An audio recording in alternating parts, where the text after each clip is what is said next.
There are only three kingdoms: animal, vegetable, and mineral. Maybe this little thimble belongs to a kingdom all of its own. The fourth kingdom. The kingdom of plastics. Plastics? Banyak alasan mengapa plastik menjadi salah satu bagian yang tidak bisa terpisahkan dari peradaban manusia modern. Murah, tahan lama, dan praktis. We use plastics in every aspect of our lives. Engineering, the home, decoration, medicine, art, and games. Segala macam alasan mendukung terciptanya plastik. Plastics come from many different raw materials. Saat itu, penggunaan kantong kertas dianggap membahayakan lingkungan. Semakin banyak kantong kertas, semakin banyak pohon yang ditebang. The demand for a wood that will not rot, that termites will not eat, that fire... Plastik ini adalah benda yang relatif baru ditemukan oleh manusia, kemudian baru dibuat secara masif itu mulai dari tahun 1950-1960. Produksinya kalau kita bandingkan sekarang itu 20 kali lipat lebih kecil. Sekarang itu adalah zaman plastik. Karena apa sih nggak pakai plastik? Mulai dari kacamata saya plastik, baju kita kebanyakan plastik, apapun kayaknya itu udah plastik gitu.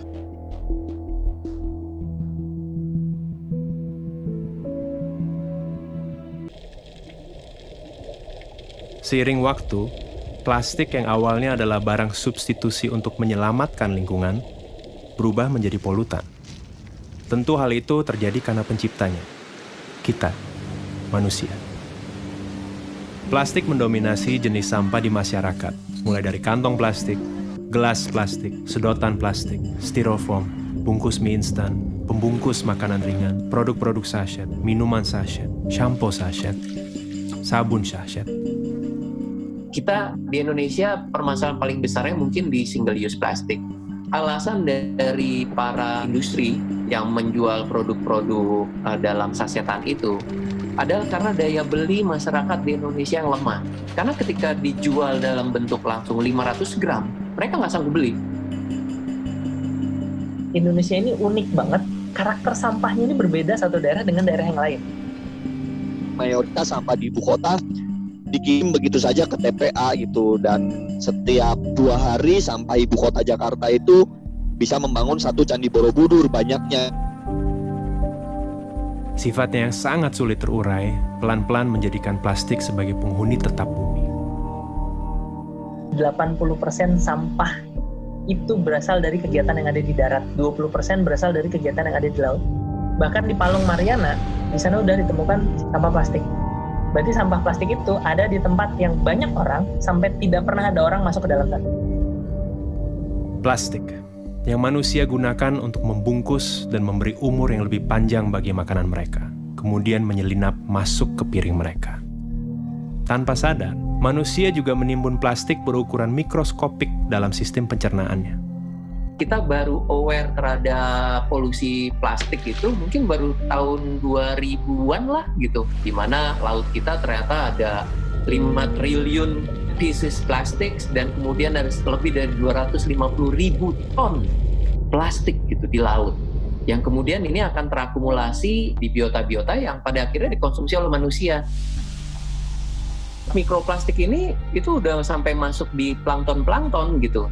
Zooplankton dimakan oleh ikan yang lebih besar, kemudian ikan yang kecil itu kemudian dimakan sama yang lebih besar lagi, pada akhirnya ditangkap oleh nelayan kita, dan kemudian ada di pasar ikan kita, pada akhirnya ada di meja makan kita gitu, ikan itu gitu. Nah kalau misalnya itu sudah dimakan, itu justru malah lebih bahaya. Ada yang namanya nanoplastik lebih kecil dari 1 mikron, itu bisa langsung masuk ke saluran darah. Bila itu terjadi, bisa masuk ke saluran sistem saraf pusat, dalam hal ini adalah otak. Manusia mulai sadar, bom waktu bernama plastik sudah berdetak sejak awal diciptakan. Mereka mencari cara untuk menjinakkan bom waktu ini, atau setidaknya melambatkan waktu. Yang justru harus kita lakukan adalah kita mencari bahan pengganti yang kuatnya sama seperti plastik, yang fleksibelnya sama kayak seperti plastik, tetapi dia ramah lingkungan. Dari 7 spesies plastik yang hanya bisa di-recycle tuh hanya 2. Nah, ketika itu kotor, jorok, satu kontainer yang ternyata tercemar oleh bahan yang tidak bisa di-recycle, akhirnya nggak bisa di-recycle gitu. Ends up-nya di penimbunan gitu, pembuangan sampah, karena nggak bisa di-recycle. Atau kemudian karena nggak bisa di-recycle, yaudah gue bakar aja insenerator. Permasalahannya adalah masalah tata kelola, khususnya juga di Indonesia. Kalau kita menggunakan instrumen kesadaran gitu ya, harus sadar dulu, itu butuh waktu yang lama, sedangkan sampah dan masalahnya itu sekarang gitu. Jadi setiap orang itu wajib memilah sampah, itu namanya wajib, ya harus ada konsekuensi kalau tidak dilakukan. Gubernur DKI Jakarta Anies Baswedan mengeluarkan peraturan gubernur tentang larangan penggunaan kantong plastik Larangan penggunaan kantong Keluarkan plastik. peraturan gubernur tentang pelarangan penggunaan plastik. Pergub larangan penggunaan kantong plastik sekali pakai untuk larangan Regulasi gaya hidup baru dan slogan-slogan tentang bahaya plastik terus didengungkan agar umat manusia punya satu pemahaman yang sama tentang plastik. Sampai bahkan kadang berdengung dan terdistorsi dalam jargon dan slogan yang kosong. Pasca 1 Oktober, penggunaan kantong plastik Greenwashing. trennya? Apakah meningkat, menurun, atau seperti apa? Manusia mana sih yang nggak pakai plastik? Kayaknya nggak ada. Jadi yang harus kita lakukan duluan adalah kita menutup keran dari sampah plastik, sumber sampah plastik. Dengan cara kita mengurangi konsumsi plastik itu, terutama konsumsi plastik yang sekali pakai. Baik mana antara daur ulang dengan buang sampah sembarangan, ya tentu baik daur ulang. Tetapi daur ulang butuh proses. Baik mana daur ulang dengan pakai ulang, ya lebih baik pakai ulang daripada kita kemudian melakukan upaya proses daur ulang, ya lebih baik kita pakai ulang. Nah, dari mana lebih baik mana pakai ulang dan reduce atau pengurangan, ya lebih baik pengurangan juga itu. Dan ini sangat erat kaitannya dengan pola hidup dan keputusan konsumsi kita itu ya, bagaimana kita memilih barang, bagaimana kita memilih produk pada saat kita mau melakukan belanja, jangan sampai kita menghasilkan sampah gitu.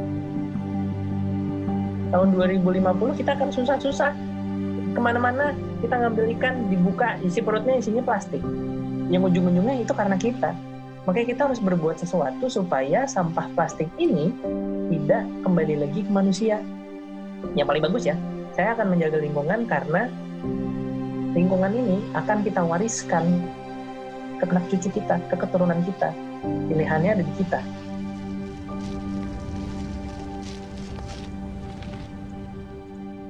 Ke informasi selanjutnya, wabah virus corona mulai Berbagai virus corona berdampak positif terpapar corona. Social distancing. Social distancing pick up impact of social distancing. Pandemi membuat manusia mengambil jarak dengan sesama, juga dengan plastik. Penggunaan plastik menurun karena manusia hanya diam di rumah. Di Jakarta, terjadi penurunan jumlah sampah hingga mencapai 620 ton per hari.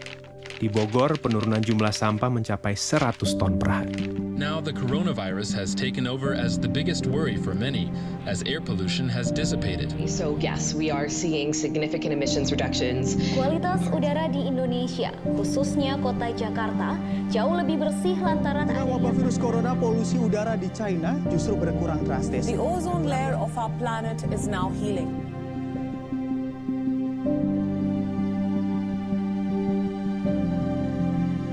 Namun bagaimana setelah pandemi ini usai?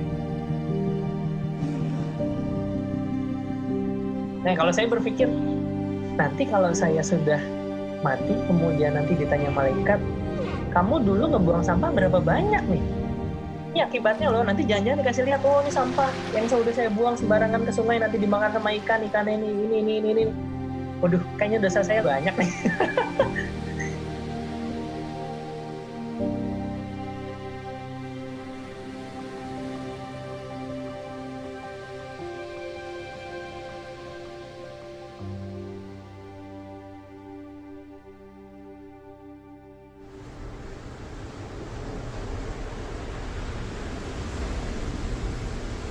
Air. Dalam satu tetes air, ada berjuta kehidupan, berjuta bentuk. Yang kamu lihat sekarang ini bukanlah luar angkasa. Ini adalah sebuah galaksi tersendiri, semesta tersendiri, dalam setetes air. Pencarian tanda kehidupan di ujung semesta selalu berasal dari pencarian akan air. Liquid water has been found on Mars. Scientists have suspected that frozen water could survive in permanently shadowed craters. NASA's Hubble Space Telescope has directly imaged what may be plumes of water vapor on Jupiter's icy moon Europa.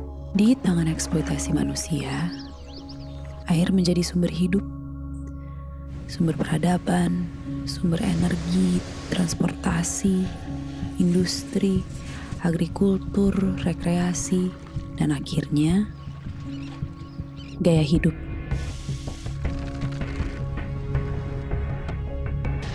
Melihat yang baru, kemudian dengan teknik fotografi secara visual menarik gitu ya. Wah, pengen juga ya. Hari ini dia menjadi tren, minggu depan dia sudah tidak bisa dipakai lagi.